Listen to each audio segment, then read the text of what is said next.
aos presentes e aos virtuais, companheiros nossos de Ideal Espírita, que estamos estudando os 2 livros nos domínios da mediunidade e mecanismos, ambos trazidos por André Luiz, através da psicografia de Chico Xavier, e mecanismos com a coautoria também como médium Paulo Vieira. Não está passando? Agora. Puxa, certo. Só levanta. Tá bom. Aí. Esse é o Flávio. Tá bom, tá bom.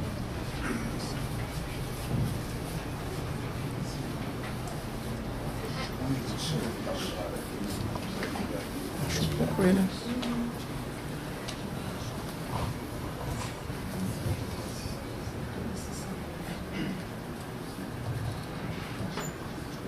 Meus amigos, hoje nós vamos estudar a psicofonia consciente.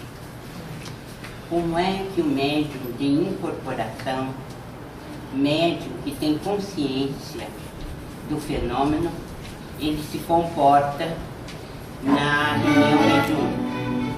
Nós temos aqui, inicialmente, o trabalho dos benfeitores espirituais, que estão controlando aqueles que vão dar comunicação. Então estamos ante o serviço com 2 enfermos a serem beneficiados nessa noite. E franqueou o acesso a uma legião de sofredores bulhentos, com palavras desconexas, menos edificantes. Acho que o arquivo está errado. É psicofonia consciente? Está errado. Deixa eu pegar aqui. Um minutinho só. Não, ele estava fora daí. Ele está fora daí. Não saiu. Isso, não quero dormir.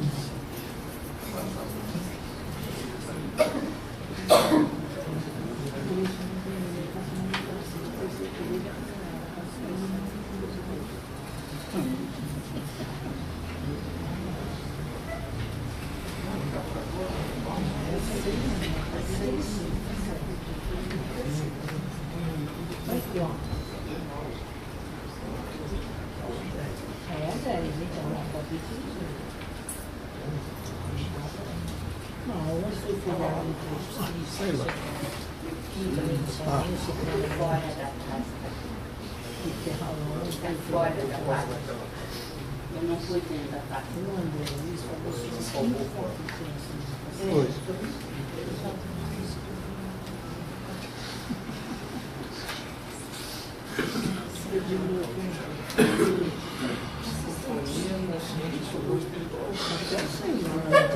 Espera ela continuar. Consciente, ela tem que abrir. Não está para tudo isso.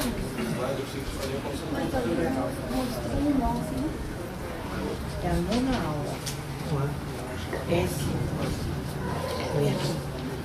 Foi exemplo para mim, mas não perco tempo.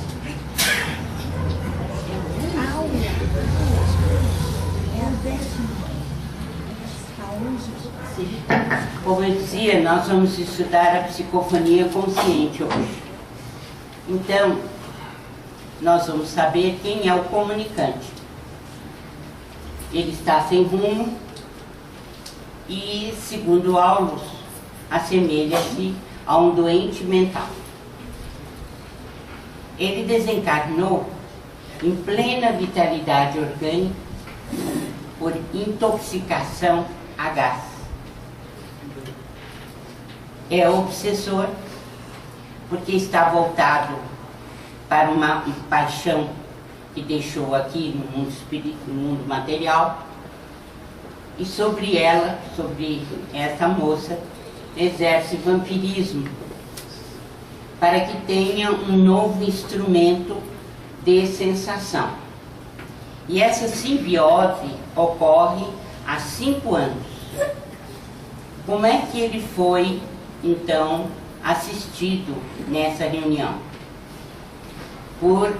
Como sempre, por indicação dos mentores espirituais, que recebem pedidos para o atendimento de determinados casos.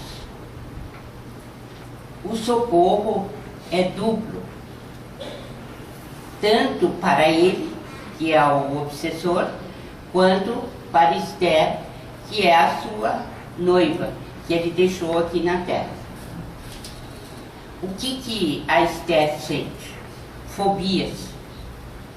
Fobias por insetos, mas na verdade ela está tão conectada à mente dele que ela recebe os reflexos do que ele pensa e da mente dele. Então nós vamos ver ao longo desse estudo que o obsessor exerce tamanha simbiose sobre ela que ela lê os pensamentos dele e reflete esses pensamentos. Bem, a médium que o benfeitor Clementino escolhe é a Dona Eugênia. Ela é médium de psicofonia consciente. O que vocês entendem como psicofonia consciente? Por que a gente chama de psicofonia consciente?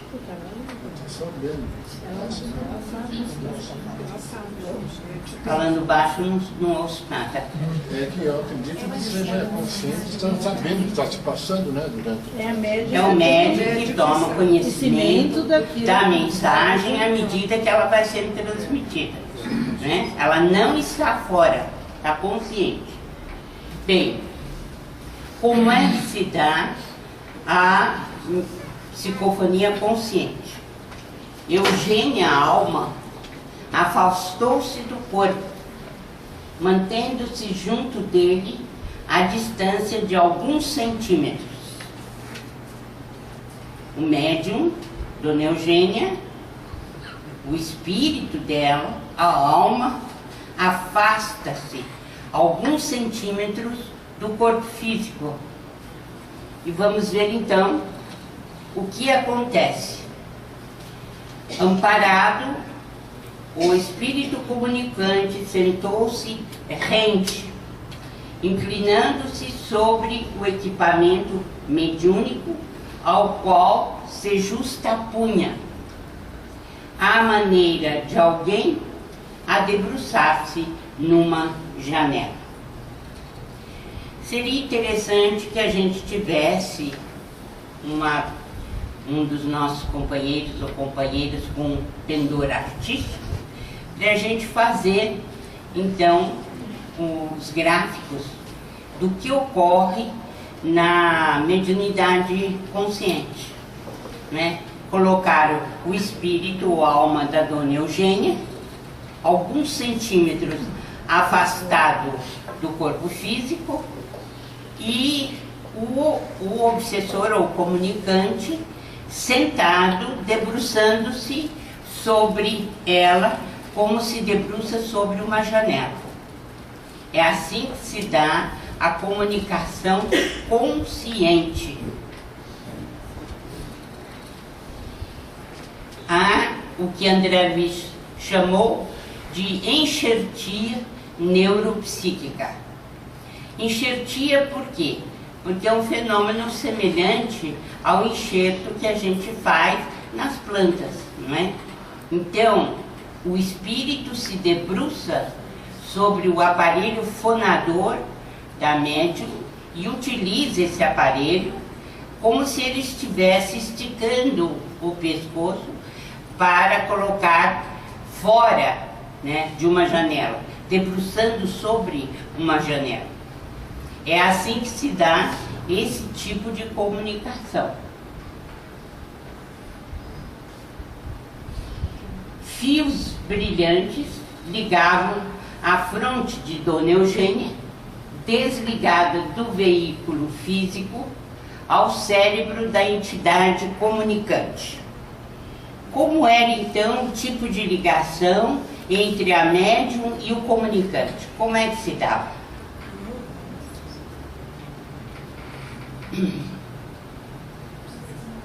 Está ali escrito, né? São fios brilhantes que ligavam a fronte da Dona Eugênia, desligada do corpo físico, né? Então, quem fosse fazer esse gráfico teria que colocá-la alguns centímetros fora do seu corpo físico, com esses pontos brilhantes indo da sua mente, do seu cérebro, para a mente do comunicante.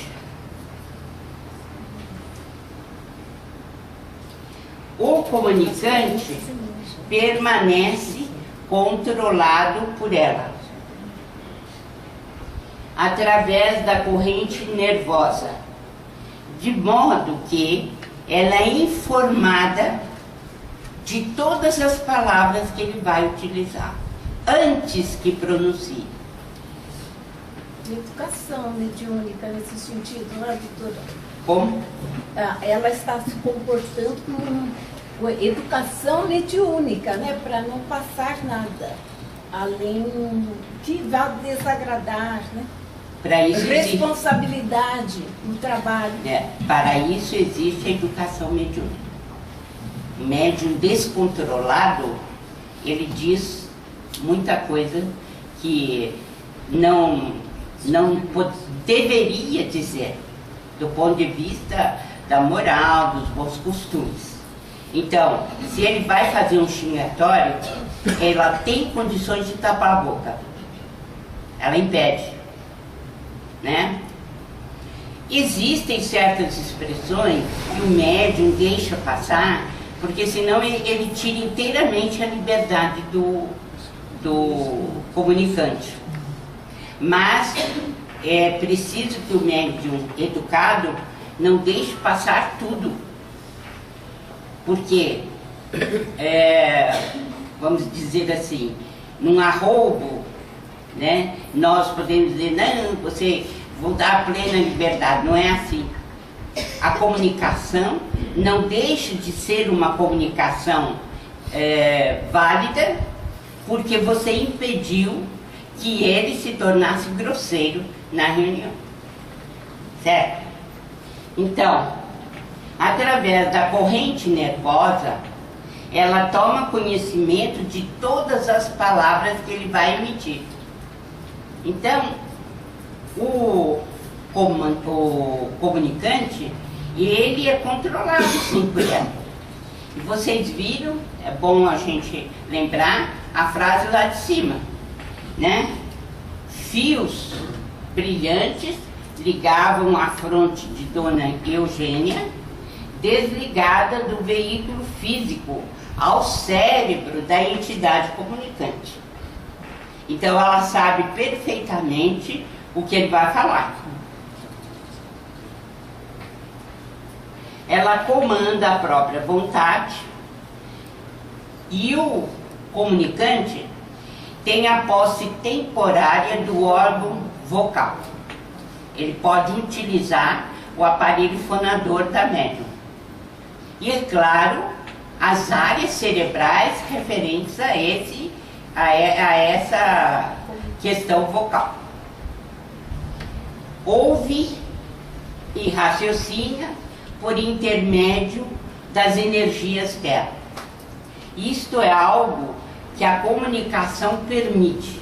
Por exemplo, um espírito que está desligado da matéria e que não tem contato, está em geral desesperado para fazer esse contato, porque ele se sente atraído para as coisas materiais. No caso, ele sente, quando está falando, liberdade, porque, sendo o espírito obsessor, ele pode utilizar as faculdades sensitivas dela enquanto ele está se comunicando. Então, para ele, a comunicação é um alívio. Ela age, segundo Aulus, como uma enfermeira que impõe limites ao comunicante. E ela pode frustrar, como você observou, qualquer abuso que ele queira fazer. Está entendido o mecanismo da psicofonia consciente? Vamos guardar bem, porque mais um pouquinho e nós vamos falar da psicofonia inconsciente. E vamos ver as diferenças. A entidade é inferior à Dona Eugênia. Por isso que ela exerce influência sobre ele, pode frustrar qualquer abuso e impõe limites na sua casa mental. Porque ela lhe é superior. Então o médium tem que tomar as suas devidas providências para tornar-se cada dia melhor do ponto de vista das virtudes, da moral, a fim de que possa exercer sempre essa influência sobre os espíritos inferiores. Bem, uma questão que o Aulus chama bastante a atenção é o fato de que o primeiro socorrista é o médium nas reuniões de intercâmbio. E ele fala nas sessões de caridade. Então, para o mundo espiritual, as sessões de intercâmbio são sessões de caridade. Por quê?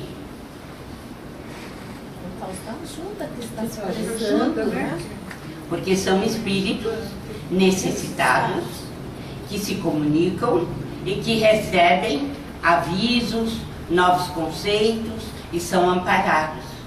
Então, são sessões delicadas e que têm muito valor perante a espiritualidade, porque são sessões de caridade. Então, tem o dever, a médium, de colaborar com a preservação da ordem e da responsabilidade na assistência para a harmonia da sessão ou da reunião mediúnica. Então, o médium, para educar-se, e é por isso que se chama educação mediúnica, né? O médium, ele necessita sempre colocar em funcionamento a sua capacidade de transformação moral, e é por isso que a mediunidade, ela educa a alma. Então, é uma fonte educadora de primeira grandeza. Para o benfeitor espiritual, a Dona Eugênia não pode ausentar-se da reunião. Não pode ausentar-se da reunião, por quê?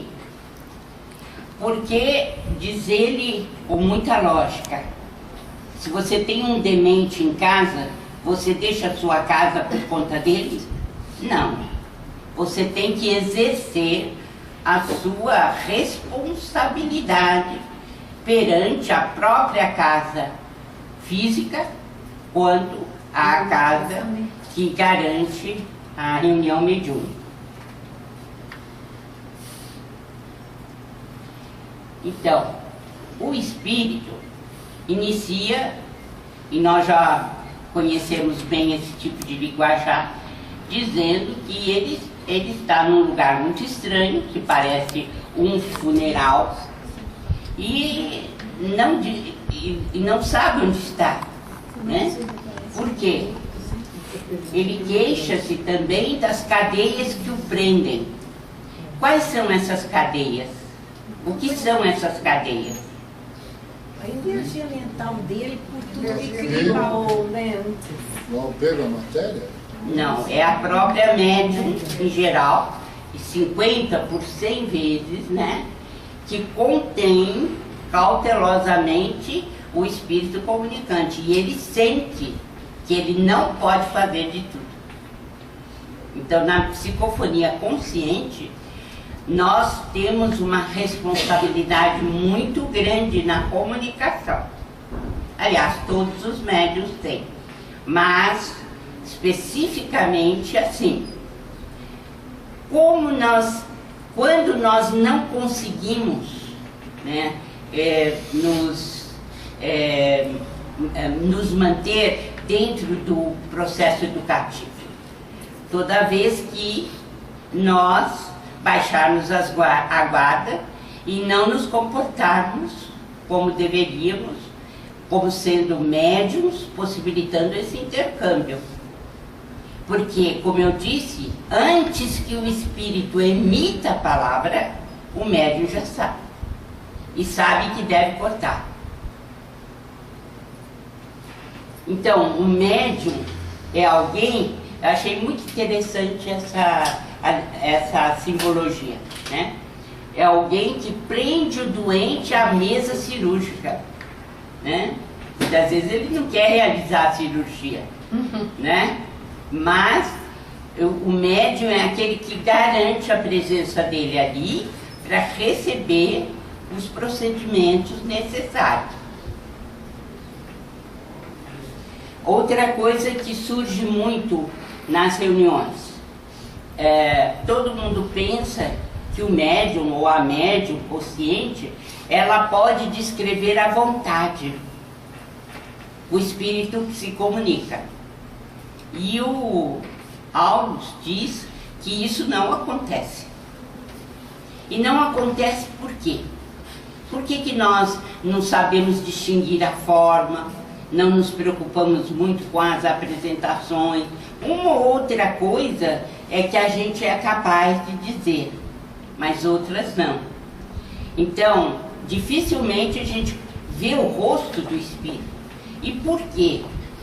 É muito natural que assim seja, porque são espíritos atrasados, são espíritos que estão em comunicação e ela tem medo, ou ele tem medo de ficar prestando atenção em detalhes e baixar a guarda.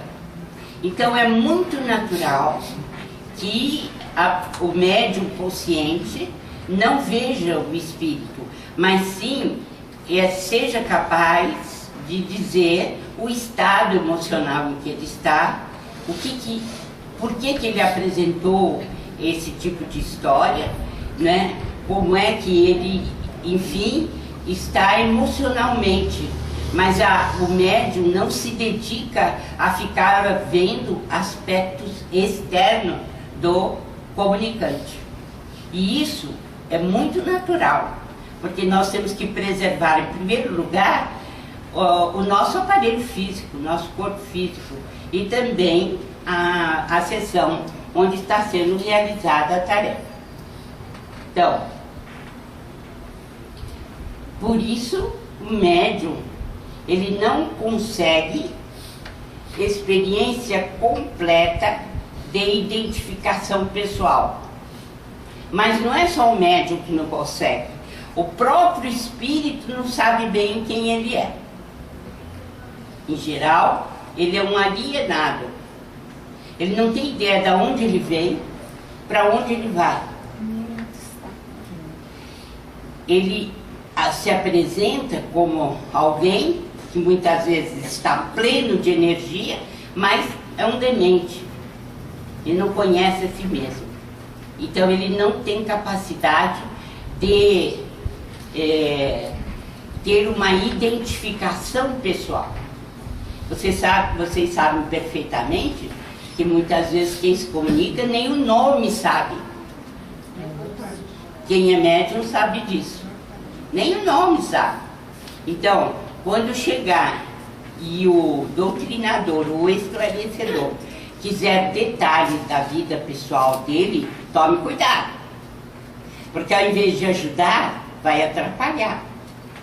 Ele não tem condições de dizer.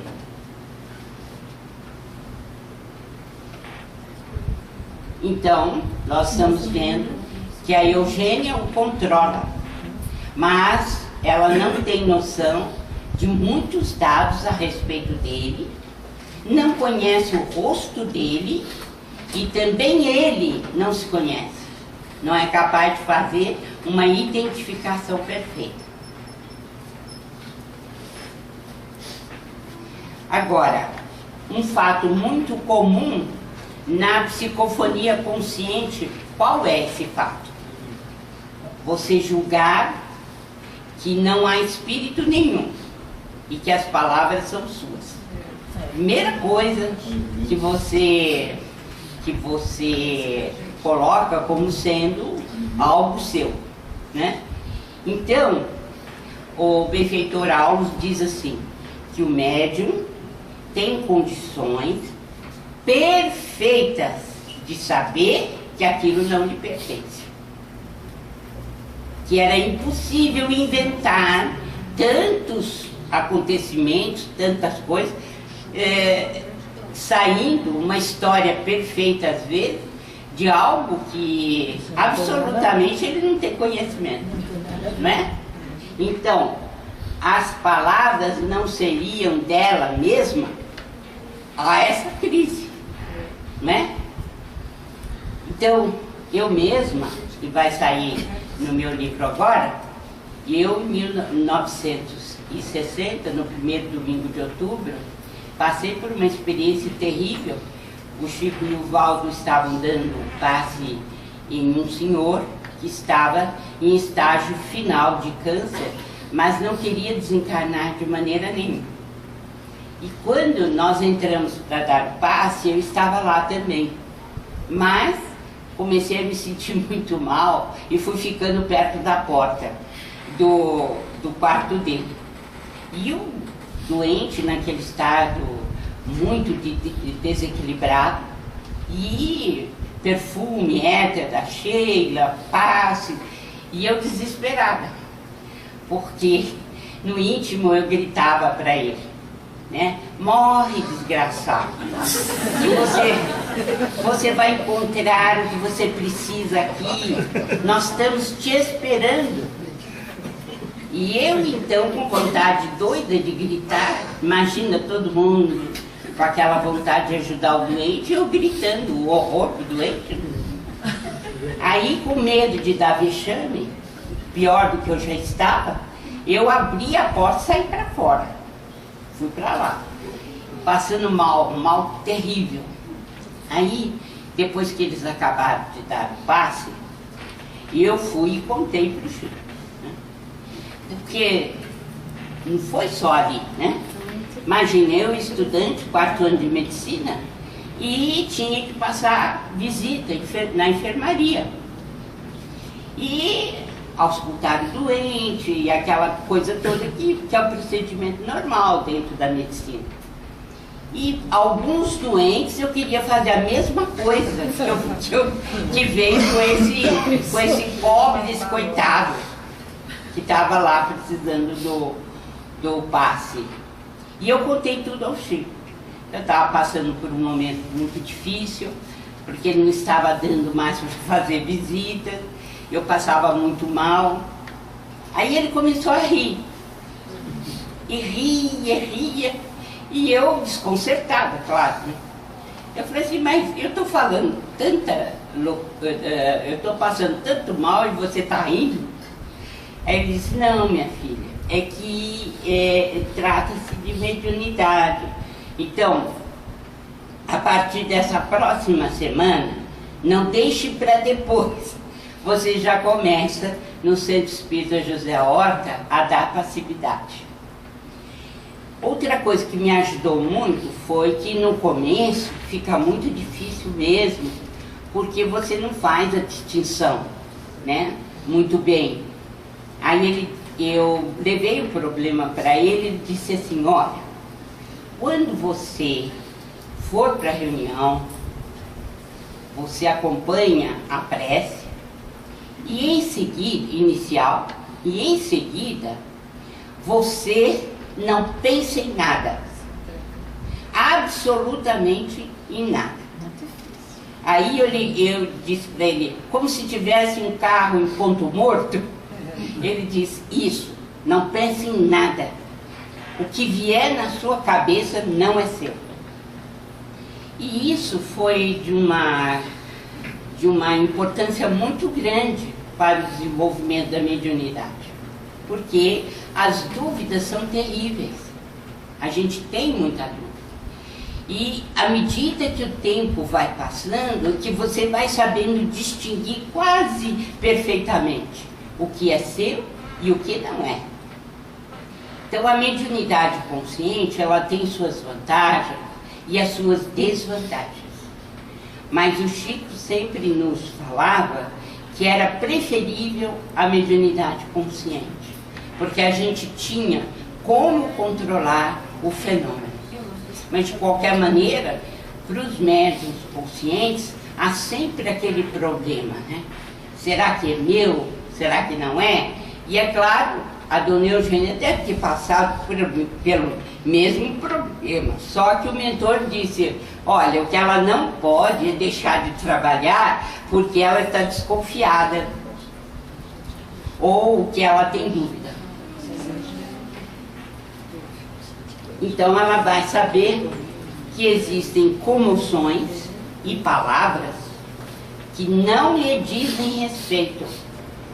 O médium sabe que ele não emitiria esses conceitos, que ele não tem essas palavras e que, portanto, isso distingue como médium do comunicante. Se, por acaso, essa é uma das vantagens de ser médium consciente. Ela expulsaria o comunicante caso ele quisesse fazer algo contrário aos bons costumes e à boa orientação dos trabalhos. Ela pode até dizer alguns nomes, desde que não sejam pornográficos, pode até dar uma certa expansão ao ódio dele, mas o que não pode é permitir certas ações que são contrárias ao bom andamento da reunião.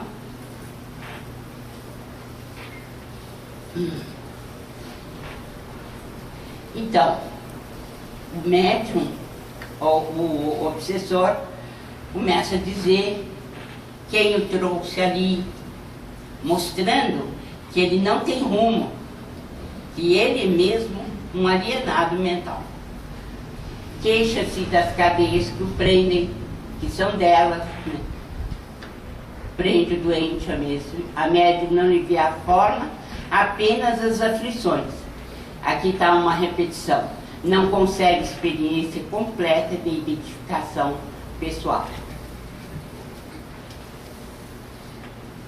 Bem, este é um dos capítulos que nós terminamos, Psicofonia Consciente. E nós já entramos em outro, Socorro Espiritual, que seria a comunicação do Libório, do espírito comunicante. Então, ele mostra a paciência do doutrinador ou do esclarecedor, porque em geral o esclarecedor recebe muita zombaria ou então desprezo, e ele tem que se manter na calma, na paciência, né?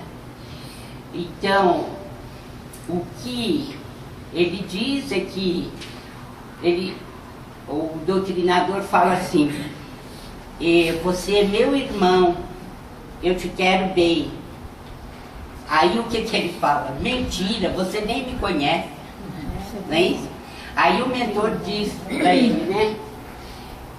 que aí o doutrinador diz, não, você é meu irmão perante Deus, mas ele transmite pela voz carinho, amor, que são enviados diretamente ao coração do Espírito comunicante. E ele começa a perder o quê? Aquela situação de repulsa, de revolta em relação à comunicação. Então, o benfeitor distingue que o Raul, que é o esclarecedor, ele tem sincera compaixão e interesse por aquele que está se comunicando. Então, nesse capítulo doutrinador, nós vamos ter oportunidade de voltar várias vezes. Mas é preciso deixar bem claro que palavras o vento leva. O doutrinador precisa se acostumar a dar uma entonação às palavras com significado. E o significado é o carinho, é o acolhimento. Porque o tônus que você emite nisso vai direto ao comunicante. E os benfeitores sabem se você está sendo sincero ou não. Então, o que Raul se impregna ou passa a refletir é que essa pessoa que está se comunicando é como se fosse um familiar que regressasse enlouquecido ao lar. Então ele começa a tratar o comunicante como realmente um familiar, um irmão, alguém que está enlouquecido ou está num processo de demência e está se comunicando. E é nesta situação que o esclarecedor consegue grandes esclarecimentos. Somente nessa condição. Então, Libório, meu irmão, quando ele fala assim, ele emite amor para ele, de irmão. Então o que ocorre, vai direto ao coração dele e ele começa a chorar. E nesse momento ele chora. E aí que o esclarecedor diz, vamos orar. Porque aproveita o estado mental melhor dele. E ele faz uma prece. Eu não coloquei a prece aqui, mas quem estiver acompanhando em casa com o livro, poderá ler em qualquer tempo. Então, nesse momento, o Clementino pede que um auxiliar traga uma tela de gaze tenuíssima e que tem mais ou menos 1 metro quadrado. E essa tela, ele manobrou pequena chave e colocou junto do Libório. Então, ela começou a exibir variadas cenas. Cenas que estavam na cabeça do comunicante, nessa tela. Então, aparece a mãe velhinha e ele como único arrimo. Interessante porque o doutrinador, o Raul, ele por intuição está sabendo o que se passa ali naquela tela. Ele começa a assimilar as imagens da tela. Mas para isso, é claro que é preciso uma reunião muito bem orientada, mas principalmente orientada pelo amor, pela compreensão. A mãe está velhinha, o Libório é o único arrimo, é um sábado de carnaval. Tudo isso está na tela. Havia um único dinheiro disponível que a velhinha deixava em determinado lugar.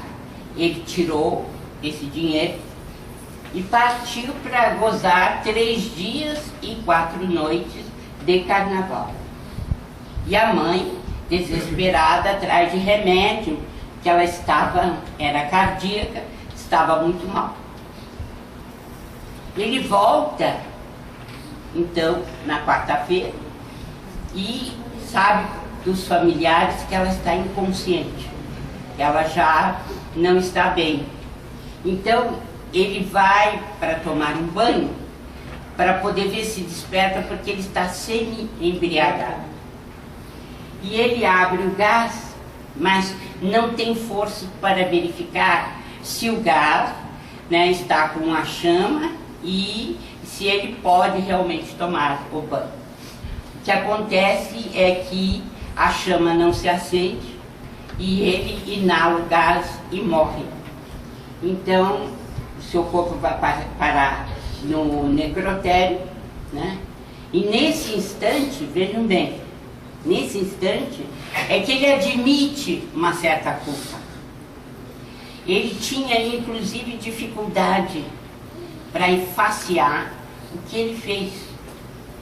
E ele, então, começa a pedir pela mãe, a desorientar-se completamente, porque aí ele se dá conta, realmente, de que foi um filho desalmado, que não cuidou da mãe e gastou o dinheiro dela, e etc, etc. E ele entra numa crise emotiva muito grande. O mentor o desliga da comunicação para que ele seja levado e no mundo espiritual eles possam continuar com o esclarecimento. Bem, que aparelho é esse que é colocado? O aparelho tem a propriedade de concentrar em si os raios de força projetados pelos componentes da reunião, reproduzindo as imagens que fluem do pensamento da entidade comunicante. Então, nosso cérebro emite esses pensamentos, todos nós temos isso, e essa tela é capaz de refletir o que nós estamos pensando. Para eles fica muito mais fácil, né, a doutrinação. O auxiliar na doutrinação, no caso o Raul, né, ele reproduz as imagens, fala as imagens que estão sendo passadas no aparelho. Reflexos da mente de si mesmo, como se fosse um espelho. Então começa a aparecer nessa tela aquilo que o Libório está pensando e foi possível então deslindar o mistério, como é que ele morreu e quais as ações dele no dia da sua morte, durante a parte do carnaval. Então, as energias ectoplásmicas do conjunto é que dão vida a esse aparelho e permitem que as imagens apareçam. Porque o nosso próprio pensamento, ele só tem ação sobre o nosso corpo porque ele tem ectoplasma junto. Quando não tiver ectoplasma, significa que nós já desencarnamos e não podemos gerir o próprio corpo. Acabou. E o ectoplasma que existe dentro desse aparelho, ele é necessário porque sem ele não é possível você colocar na tela o que o indivíduo está pensando, pelo menos para ser visto aqui na terceira dimensão. Esse aparelho é muito importante por isso. Porque o ectoplasma, como vocês sabem, ele desaparece após a morte física. Que ele é o duplo etérico ou fluido vital. Aqui, dessa matéria aqui, terrestre. E esse aparelho é feito para isso. Para descobrirmos os pensamentos enquanto estamos na vida terrestre.